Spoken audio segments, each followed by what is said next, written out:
Phantom limb syndrome. It's a condition where someone experiences sensations, whether painful or otherwise, in a limb that doesn't exist. Now, we learnt about this when we were learning about amputees, particularly phantom pain. But I feel like it's something that occurs in more people than you may think. And that's something to do with phones. Increasingly, we use phones for everything we do. And it's becoming one of the most fundamental things we have to connect ourselves to the world. We use it for everything.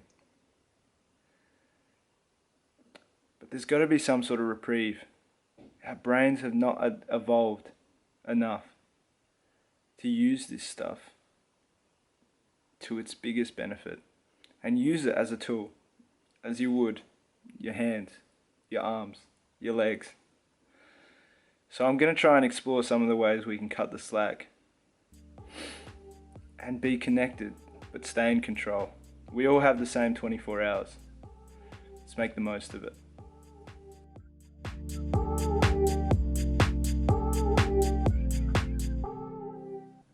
Rule 1. Get an alarm clock. This sounds irrelevant, but let me tell you why this has changed my life.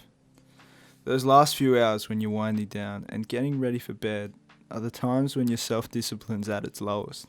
You're vulnerable to messages, to videos, to all that stuff.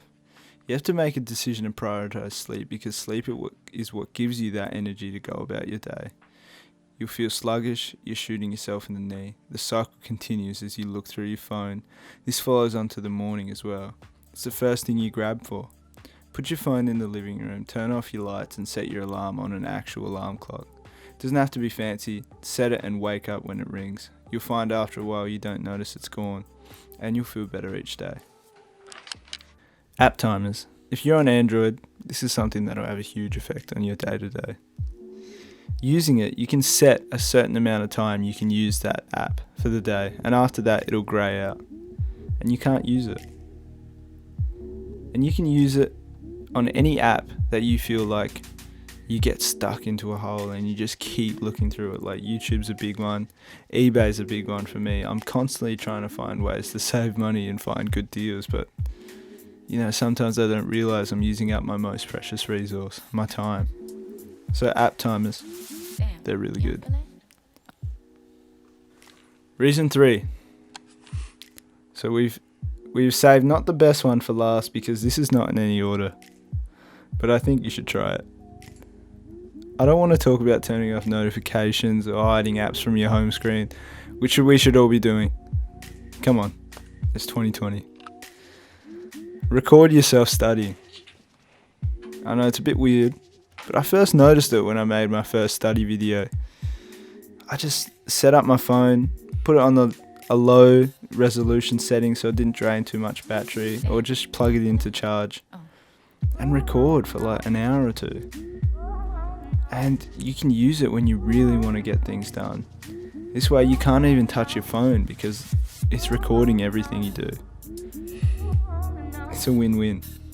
You don't have to share it to anyone if you don't want to, just delete it. And it's really nice to go through it and see where you feel like you could improve on your studying. Are you staring at the space at certain times? Do you have terrible posture? And you can find these out and focus on improving them, and it'll improve your studying for the long haul. As we move into the next decade, tech is getting really cool. We can't live without phones anymore. It just takes a few little tweaks to change the way you use it and make the most out of your day and help you get into flow. If you haven't heard of flow, it's the state of mind where you feel completely immersed in what you're doing, and that is where the best quality work will come out and the world will be able to appreciate your mind and your contributions. I used to take my dogs for walks and didn't even notice him sometimes.